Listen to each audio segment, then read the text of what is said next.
Hi, welcome to the complete installation guide for the smart video door phone. Check all the accessories required for the installation included in the box. Now create a 2-module box on the wall according to the mounting bracket frame. Then insert and tighten the screws on both sides. Next, place the outdoor mounting bracket and secure it firmly with the screws.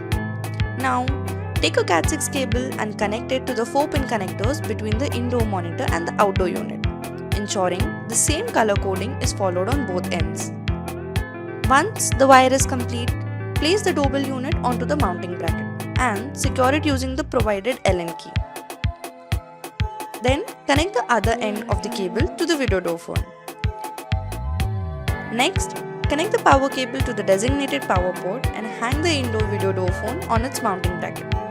Your smart video door phone installation is now complete. Thank you for choosing our smart video door phone A2.